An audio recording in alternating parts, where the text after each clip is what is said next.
Breaking news now. We have obtained a new whistleblower complaint from a woman in Wayne County, Michigan. It lays out in detail what appears to be outright illegality that took place inside the TCF Center in downtown Detroit. The sworn affidavit signed by IT worker Melissa Carone exposes how ballots were scanned and counted, in some cases multiple times, how Republicans were pushed aside, cut out of the oversight process to which they are entitled, and even details of how ballots were illegally altered by other election workers. Part of her affidavit reads, quote, "I witnessed countless workers rescanning the batches without discarding them first, which resulted in ballots being counted 4 to 5 times." Joining us tonight with much more is the author of that sworn affidavit, Melissa Carone.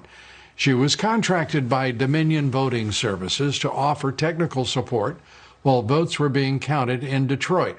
David Kallman, who is Melissa's attorney, joins us here this evening. We welcome you both.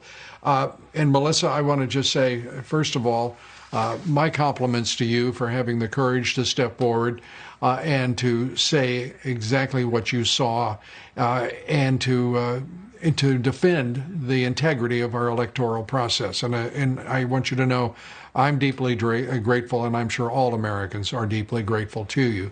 Let me start with the most egregious part of what I read in your affidavit. Multiple counts of the same ballots.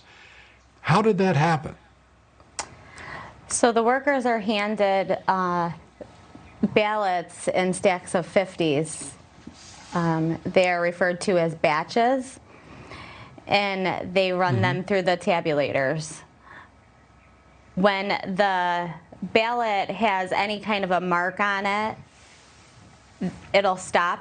The tabulator will stop completely, and the computer will put up an error, and it'll say, ballot number 25 has an error.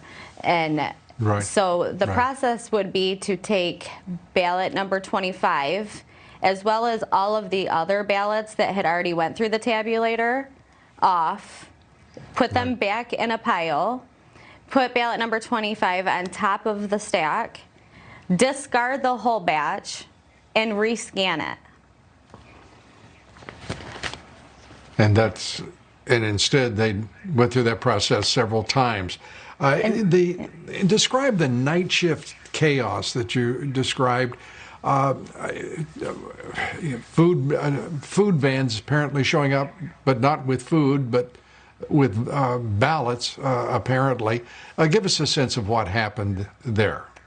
So I worked a 24-hour shift. I started at 6 a.m. and I got off at 6 a.m. The next day.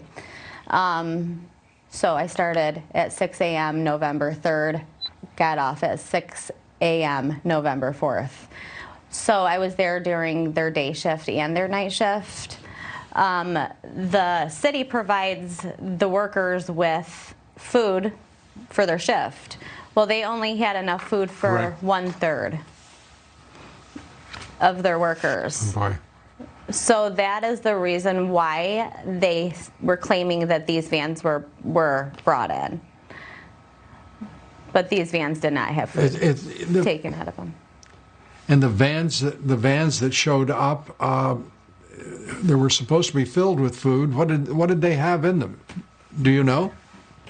I never saw anything being brought out of the vans. I know that whatever was being brought out of the vans was being brought out of the back of the vans, but I was not allowed over in that area at all.